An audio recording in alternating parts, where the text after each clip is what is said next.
The organ music swelled in the sun-dappled chapel of St. Mary's in suburban Chicago, veils fluttering like ghosts in the breeze from open stained glass windows. If anyone knows why this man and this woman should not be joined in holy matrimony, speak now or forever hold your peace, the pastor intoned, his voice echoing off the wooden pews packed with family and friends. But as Victoria stood there in her ivory gown, her hand trembling in David's firm grip, the pastor's eyes widened at the faint, telltale scar on her wrist, a faded tattoo peeking from beneath her lace sleeve, a symbol that shattered the illusion and halted everything. Victoria's heart hammered like a war drum as the pastor cleared his throat, the congregation murmuring in confusion. "Victoriandra," he said softly, his kindly face etched with concern. "I see the mark. The one from that summer in New York." Gasps rippled through the crowd. David's smile faltered, his blue eyes narrowing in bewilderment. Victoria felt the world tilt, her carefully constructed facade crumbling like autumn leaves underfoot. She had met David 3 years ago at a corporate mixer in downtown Chicago, where skyscrapers pierced the sky like ambitious dreams. He was the epitome of stability, a successful architect with a warm laugh and a family that adored holiday barbecues in their sprawling backyard in Oak Park. Victoria, a rising marketing executive at a tech firm, had convinced herself that this was the life she wanted. The white picket fence, the Sunday brunches, the illusion of normalcy. But the tattoo on her wrist, a delicate infinity loop intertwined with a rose, told a different story. It was a remnant of Jamie, the woman who had upended her world 5 years earlier. Flashback to that humid New York summer. Victoria, fresh out of college, interning at a bustling ad agency in Manhattan. The city pulsed with energy, honking taxis, street vendors hawking hot dogs, the endless rush of people chasing their American dreams. Jamie was her roommate, a free-spirited artist from Brooklyn with wild curls and eyes like stormy seas. They bonded over late-night talks on their fire escape, sharing cheap wine and stories of small-town upbringings. Victoria from the Midwest, Jamie from the East Coast, opposites that ignited like fireworks over the Hudson. One evening after a grueling day, they wandered into Central Park. The sun dipped low, painting the skyline in hues of orange and pink. Jamie sketched the Bethesda fountain, her charcoal flying across the page. "You know," Jamie said, glancing up with a mischievous grin, "life's too short for regrets. What's one thing you'd change if you could?" Victoria hesitated, her heart skipping. "I'd stop pretending," she whispered. Their hands brushed, and in that moment the world narrowed to just them. Their first kiss under the park's ancient oaks was electric, a revelation that shattered Victoria's carefully guarded walls. But reality crashed in. Victoria's conservative family back in Illinois would never understand. "We're Catholic," her mother had once said over Thanksgiving turkey, "and love is between a man and a woman." The fear gnawed at Victoria, leading to whispered arguments in their tiny apartment. Jamie wanted to shout their love from the rooftops. Victoria wanted to hide it in shadows. The tension built until one rainy night, Jamie packed her bags. "I can't live half a life, Victoria," she said, tears streaming. "Call me when you're ready to be whole." The door slammed, echoing like a final heartbeat. Back in the chapel, the pastor, Father Michael, an old family friend who had visited New York that summer and accidentally witnessed their parting, gently pulled Victoria aside. "Child, I saw you too that day. The pain in your eyes. It's still there." David, overhearing, demanded answers. "What is he talking about?" His voice cracked, betrayal flickering in his gaze. The guests shifted uncomfortably, whispers turning to a low hum. Victoria fled to the vestibule, her gown swishing like a wave of regret. Outside, the Chicago wind whipped through the parking lot, carrying scents of blooming lilacs from nearby gardens. She leaned against the stone wall, tracing the tattoo with her finger. How had she ended up here? Marrying a man she respected but didn't love with the fire that Jamie had kindled? David followed, his tuxedo rumpled. "Victoria, talk to me. Who's Jamie?" The name hung in the air like a ghost. She confessed in halting words. The summer romance, the hidden letters, the nights she cried herself to sleep. David's face paled, but instead of anger, hurt washed over him. "Why didn't you tell me? I thought we were building something real." Victoria sobbed. "I thought I could change. For you, for my family, for normalcy." He pulled her into a hug, surprising her. "Love isn't about changing who you are. It's about finding someone who sees you. As the sun set over the windy city, painting the skyline in fiery reds, Victoria realized this interruption was a lifeline. But the drama was just beginning. Rumors would spread, families would fracture, and somewhere in Brooklyn Jamie might hear the news. The path to self-acceptance was paved with thorns, but for the first time, Victoria felt a spark of hope. The days following the halted wedding blurred into a whirlwind of emotions in Chicago's bustling streets. Victoria holed up in her apartment overlooking Lake Michigan, the waves crashing like her turbulent thoughts. Phone calls flooded in, her mother's tearful pleas, "What will the neighbors say?" and David's quiet voicemail, "I need time but I care about you." The city, with its iconic bean sculpture reflecting distorted realities, mirrored her inner chaos. Work became a refuge, though whispers followed her through the office corridors. "Did you hear? She left him at the altar for a woman." Victoria buried herself in campaigns, pitching ideas for eco-friendly brands amid the hum of printers and coffee machines. But at night, alone with takeout from Giordano's deep dish pizza, memories of Jamie resurfaced like unbidden guests. She decided to reach out. Scrolling through old contacts, her thumb hovered over Jamie's number. The last message, dated years ago. "Miss you. Always." Taking a deep breath, Victoria typed, "Hey, it's me. Can we talk?" The response came swiftly. "Victoria? Wow. Where are you?" They agreed to meet in New York, neutral ground where their story began. Flying into JFK, Victoria felt the familiar buzz of the city. Yellow cabs honking, vendors shouting, the pulse of 8 million stories intertwining. Jamie suggested a cafe in Greenwich Village, a bohemian haven with rainbow flags fluttering proudly. As Victoria pushed open the door, the aroma of fresh espresso enveloped her. There sat Jamie, older but unchanged, curls tamed into a ponytail, wearing a paint-splattered denim jacket. Their eyes met and time folded. "You look good," Jamie said, her voice laced with caution. They ordered lattes, sitting at a window table overlooking Washington Square Park, where street performers juggled life's absurdities.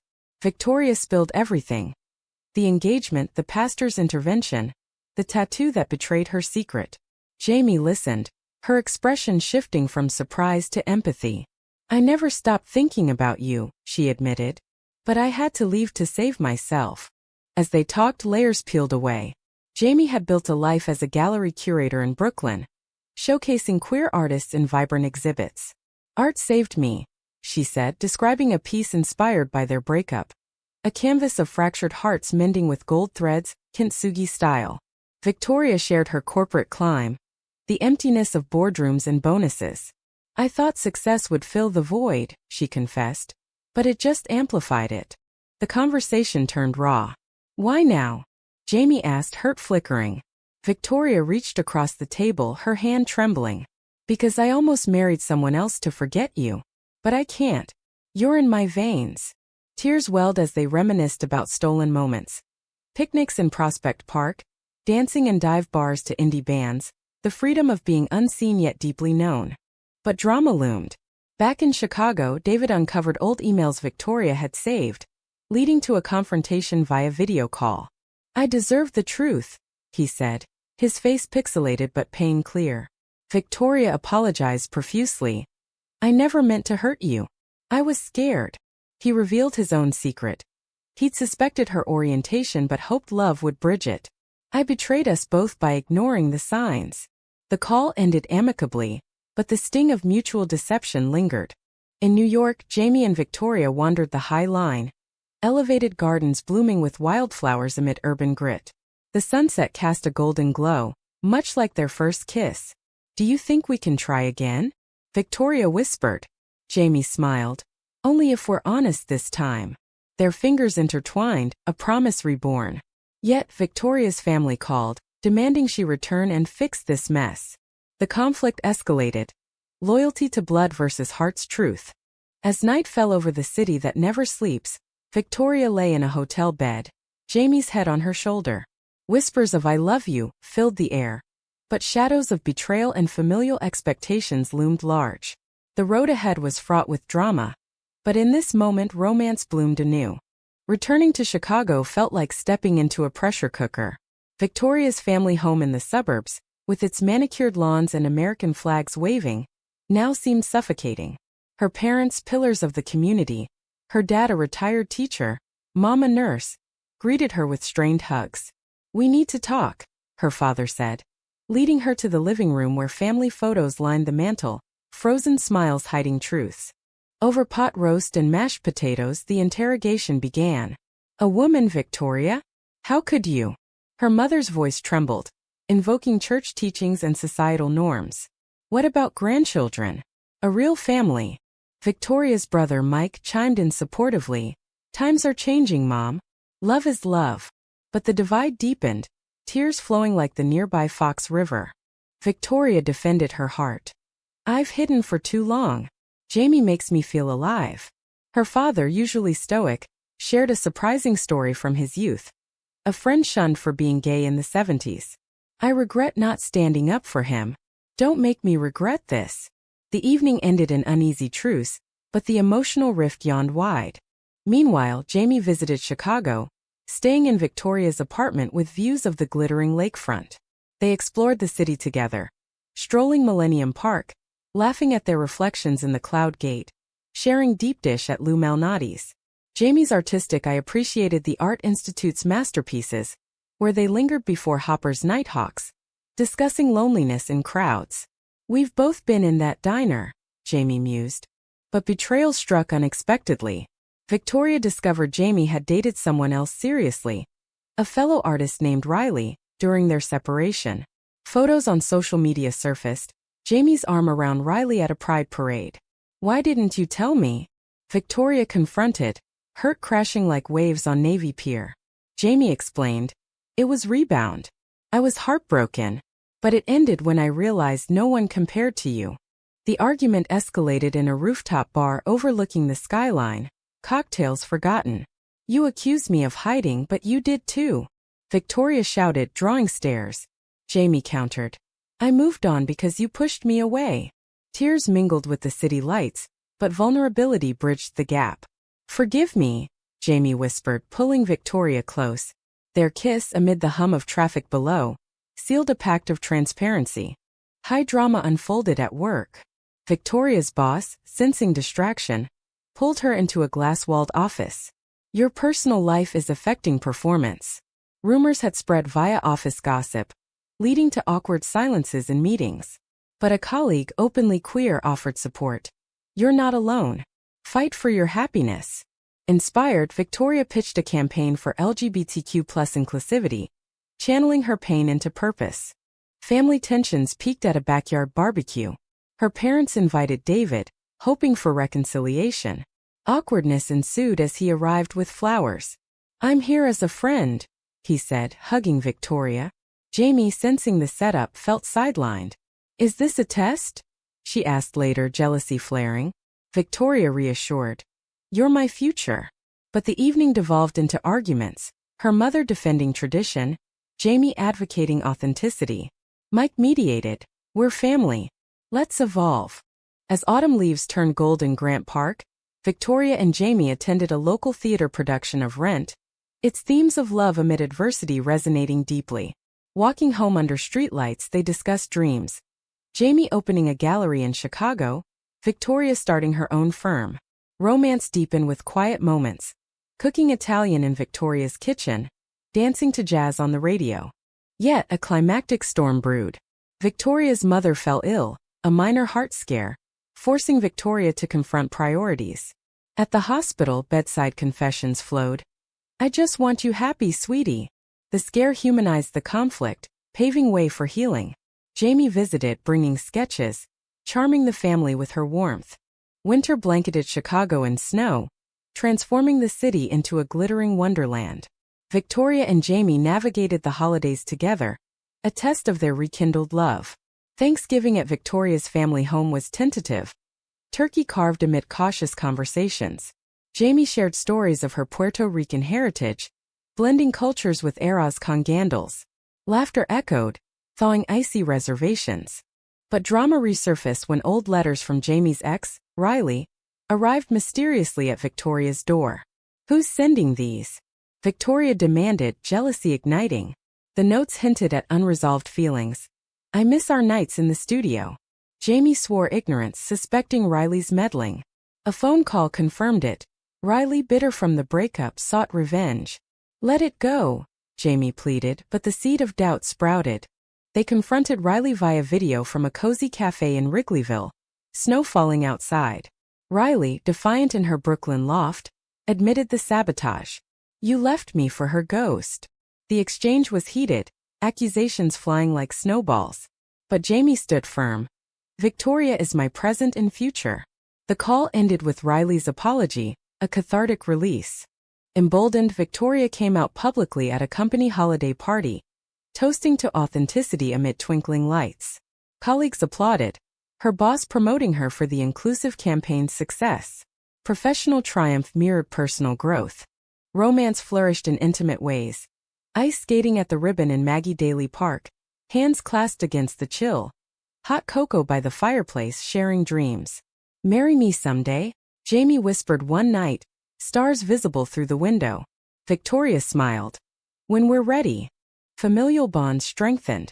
Victoria's parents attended a queer art exhibit Jamie curated at a local gallery, admiring pieces that celebrated diverse love. This is beautiful, her mother said, hugging Jamie. Her father nodded. We're learning. Mike became an ally, joining PFLG meetings. Yet a major conflict arose. David, moving on, announced his engagement to a mutual friend, Sarah. At the announcement dinner in an upscale Loop restaurant, tensions simmered. Sarah unknowingly probed Victoria. What really happened? David intervened gracefully, but Victoria felt a pang of guilt. Later, alone with David on the balcony, overlooking the illuminated Chicago River, they shared closure. You taught me about real love, he said. Be happy. Their hug was platonic, a farewell to what-ifs. As spring approached, buds blooming in Lincoln Park, Jamie proposed a road trip to reaffirm their bond. Driving Route 66 westward, they traversed Illinois prairies, stopping at diners for burgers and shakes. In St. Louis, under the Gateway Arch, they reflected on journeys, literal and metaphorical. We've crossed so many bridges, Victoria said. But betrayal's echo returned. In a motel in Oklahoma, Jamie confessed a one-night stand during their separation, omitted earlier out of fear. It meant nothing, she sobbed. Victoria, devastated, stormed out into the starry night. Hours of soul-searching followed, the vast American landscape humbling her. Forgiveness dawned with the sun. We've both erred. Let's build better. The trip continued to Santa Fe, New Mexico, where adobe homes and turquoise skies inspired renewal. They hiked desert trails, hands linked, vowing honesty. Back in Chicago, they moved in together, blending lives in a cozy Wicker Park loft. Climax built as Victoria's family hosted a reconciliation dinner. Emotions peaked when her mother presented a family heirloom ring, adapted for Jamie. If she's your choice, she's ours. Tears flowed, hugs mending fractures. Summer returned to Chicago, vibrant with festivals and lakefront breezes. Victoria and Jamie, now inseparable, planned a commitment ceremony. Not a traditional wedding, but a celebration of their authentic selves. Invitations went out to blended families and friends, set in Grant Park amid blooming gardens. Preparations buzzed with excitement, choosing wildflower bouquets from local farmers markets, curating a playlist of soulful American folk tunes. Jamie painted a mural for the backdrop, a tapestry of their journey, from New York's chaos to Midwest serenity. But lingering shadows emerged. Victoria's extended family, more conservative cousins from rural Illinois, boycotted, sending judgmental letters. This isn't God's plan. The rejection stung, evoking past betrayals. Jamie comforted. Their loss. We have our tribe. David attended with Sarah, offering toasts of goodwill. To new beginnings, he said, clinking glasses. The event unfolded under a clear sky, Father Michael officiating with warmth. Love knows no bounds, he declared, nodding to the tattoo now proudly displayed. Vows exchanged were poetic. Victoria promised, I'll choose you every day through storms and sun. Jamie replied, You're my canvas, my muse, my home. Rings slipped on, symbolizing infinity renewed. Cheers erupted, fireworks over the lake mirroring their joy. Post-ceremony, life settled into a rhythm. Victoria launched her own marketing firm, specializing in diverse campaigns. Jamie's gallery thrived, hosting events that fostered community. They volunteered at LGBTQ+ youth centers, paying forward empathy. A poignant twist. Victoria's mother, inspired, joined advocacy groups, bridging generational gaps. "I was wrong," she admitted over Sunday brunch. Her father shared old photos revealing his friend's story had deeper roots. Unspoken affections in his youth. "Life's too short for regrets," he echoed Jamie's words. Drama's remnants faded, replaced by deep romance. Weekend getaways to Michigan's dunes, picnics with wine and whispers. "Remember our first kiss?" Victoria asked under starry skies. Jamie smiled. "How could I forget? It started everything." The story culminated in a humanitarian lens. Acceptance's ripple effect. Mike came out as bi, supported unconditionally. Friends mended, betrayals forgiven. In a Brooklyn visit, they reunited with Riley, now friends, attending her exhibit. Years later, adopting a child from foster care, they embodied family redefined. The little girl, Mia, grew amid love's abundance. Stories of resilience, parks echoing laughter. In reflection, the halted wedding was a pivot, not tragedy. It unveiled truths, fostering growth. Victoria traced her tattoo, grateful for the scar that led to wholeness. Their love, forged in America's melting pot of dreams and struggles, stood as testament. Authenticity triumphs, humanity endures.